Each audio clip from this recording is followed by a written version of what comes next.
है कि आप बचा सकते हैं अपनी प्रॉपर्टी अगर आपको सही गाइडेंस हो, सही तरीका पता हो, सही रास्ते पर चलें। अभी बहुत सारी जगह हमने जहां बैंक कब्जा करने आया, बैंक सील लगाने आया, वहां रुकवाया है हमारी टीम ने लीगल तरीके से। कोई बदमाशी नहीं करनी, कोई बदतमीजी नहीं करनी है। सबसे पहले तो ये समझिए, जब आप प्रॉपर्टी मोर्गेज करते हैं तब आपने अपने हाथ काट लिए हैं, क्योंकि मॉर्गेज करने का मतलब जब्ती करना है। जब बैंक लिखता है घर पर तब पता चलता है कि प्रॉपर्टी बैंक में जब्ती की हुई है। उससे पहले जब आप लोन ले रहे होते हैं, लोन अगेंस्ट प्रॉपर्टी ले रहे हो, या घर के लिए लोन ले रहे हो, या फैक्ट्री के लिए या बिजनेस के लिए लोन ले रहे हो, और जिसमें प्रॉपर्टी को मॉर्गेज रखा गया हो, उस समय बैंक नहीं बताता कि जब्ती की जा रही है, और उसी समय साइन करा लिया जाता है, एनओसी पे साइन करा लिया जाता है कि अगर आप मेरा घर बेचते हैं तो मुझे कोई ऑब्जेक्शन नहीं होगा, अगर मैं किस्त नहीं भर पाता हूं तो आप इसका ऑप्शन कर सकते हैं, आप इसको सील कर सकते हैं, आप कब्जा कर सकते हैं, आपके कब्जे में रहेगा। और जो बैंक जब अपनी कार्रवाई करनी शुरू करता है तब इंसान को एहसास होता है और तब तक देर हो जाती है। तो पहली बात तो जो मैंने बार बार कहा है, अपनी तरफ से विलफुल डिफॉल्टर मत बनिए। अगर आप विलफुल डिफॉल्टर नहीं है, आपका ट्रैक ठीक रहेगा। अगर आपको बैंक से कोई मदद चाहिए होगी, कोई सपोर्ट चाहिए होगी, तो बैंक बहुत बार मदद करता भी है। दूसरा, प्रॉपर्टी का लोन लेते समय या लोन अगेंस्ट प्रॉपर्टी लेते समय शुरुआत में ही कम से कम मैक्सिमम वैल्यू का लोन लें जितना आपको लोन मिल सकता है।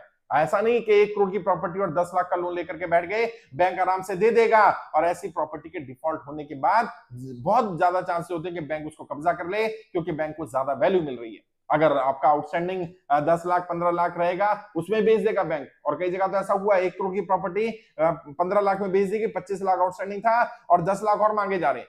तो कोशिश करें मैक्सिमम अमाउंट का लोन ले। अब अगर आपने मैक्सिमम अमाउंट का लोन नहीं लिया, या आप गलती कर गए, आपने 13(2) का नोटिस आ गया, 13(4) का आ गया, अब प्रॉपर्टी बैंक कब्जा करना चाहता है, कैसे बचाएंगे आप लीगल तरीके से? एक तो एसडीएम के पास पावर होती है, आपका सब डिवीजन मजिस्ट्रेट, कई जगह उसको डीसीबी को भी यही पावर दी जाती है। एसडीएम के पास ये पावर है, क्योंकि एसडीएम ही नोटिस निकालता है जो प्रॉपर्टी का ऑक्शन होना है या प्रॉपर्टी का सिंबॉलिक पोजीशन का नोटिस आ रहा है। तो आप जाइए एसडीएम साहब के पास, वहां रिक्वेस्ट कर सकते हैं, 15-20 दिन 1 महीने तक एसडीएम साहब समय दे सकते हैं। अगर वहां भी समय नहीं मिलता है तो आप डीआरटी में जा सकते हैं, डेब्ट रिकवरी ट्रिब्यूनल। वैसे तो उसका नाम डेब्ट रिलीफ ट्रिब्यूनल होना चाहिए था, लेकिन जो डेबिटर है उसके लिए रिलीफ के लिए कोई ऑप्शन नहीं है, वहां डेब्ट रिकवरी ट्रिब्यूनल बना दिया गया है। डीआरटी में भी 20% पैसा चाहिए होता है, लेकिन आपको कहीं ना कहीं से व्यवस्था करनी पड़ेगी अगर आपको अपनी प्रॉपर्टी को बचाना है तो। और साथ ही साथ जैसे मैंने कहा, कर्ज मुक्त भारत अभियान में जुड़िए। यदि आपके साथ कुछ गलत हुआ होगा, अनियमितताएं पाई गई होंगी, आपकी प्रॉपर्टी गलत तरीके से ऑक्शन की गई होगी या कब्जा करने की कोशिश की जा रही होगी, मैं आपसे वादा करता हूं आपकी प्रॉपर्टी को आपको वापस दिलाया जाएगा। लेकिन शुरुआत में ही गलती ना करें। अपना जो अमाउंट है, जितना आपको अमाउंट की जरूरत है उतना ना लेकर के, जितना आपको मिल सकता है उतना लें और उसका सही उपयोग करें। अपनी तरफ से विलफुल डिफॉल्टर ना बने, किस्त भरने की व्यवस्था करके रखें, क्योंकि आपने जब लोन लिया है तो आपको लोन चुकाना चाहिए। अगर सरकार की किसी गलत नीति के कारण आप लोन नहीं चुका पा रहे हैं तो वो भी आपको साबित करना पड़ेगा।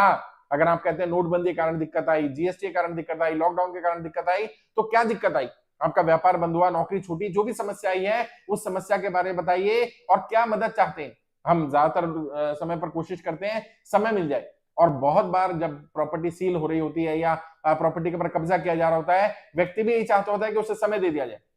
अभी हिमाचल प्रदेश में ऐसा हुआ, व्यक्ति की सर्विस स्टेशन है और वो वहां से कमाकर जैसे तैसे अपना घर का गुजारा कर रहा है और थोड़ा बहुत अमाउंट भी पे कर पा रहा है। अब बैंक वाले आ गए कि हम इसको सील कर देंगे, मशीनें उठा करके ले जाएंगे। तो हमारी टीम ने भी इनको समझाया, और लॉजिकल बात भी है कि जब व्यक्ति के पास कमाई का साधन ही नहीं रहेगा तो जो अपना घर चला रहा है, अपने बच्चों को पाल रहा है, या जैसे जैसे थोड़ा बहुत बैंक को दे पाने की स्थिति में है, वो भी नहीं दे पाएगा। अभी तो काम थोड़ा बहुत चलना शुरू हुआ है, तो थोड़ा और समय दे दिया जाए। और यही बात जब एसडीएम साहब से बताई गई, जब वहां के अधिकारियों से बताई गई, तो उन्होंने कुछ समय दिया, कम से कम 20-25 दिन की राहत तो तुरंत मिल गई है। और अब व्यक्ति डीआरटी जा सकता है या कहीं और जाकर के अपील कर सकता है, अपीलेट अथॉरिटी में जा सकता है।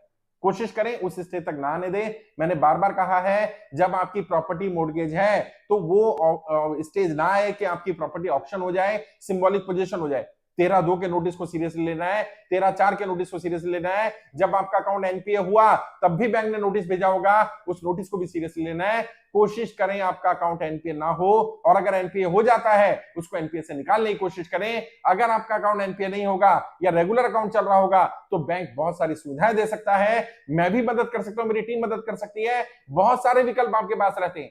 लेकिन जब आप एनपी आपका अकाउंट हो जाता है, 13-2 का नोटिस आ जाता है, 13-4 का नोटिस आ जाता है, आप उस पर भी एक्शन नहीं लेते हैं, और उसके बाद जब आपका पोजीशन लेने आ जाता है, ऑक्शन होने लगता है, तब आप कहते हैं कि उसको रुकवाया जाए या पोजीशन ना लिया जाए, सील ना हो या ऑक्शन ना हो। तब बहुत कम ऑप्शन है, बट तब भी ऑप्शन है। उसके लिए भी हमारी टीम से संपर्क कर सकते हैं। वीडियो के डिस्क्रिप्शन जाइए, हमारे फोन नंबर मिल जाएंगे, टीम से संपर्क करिए, मेरी लीगल टीम आपको जरूर कुछ ना कुछ गाइड करेगी।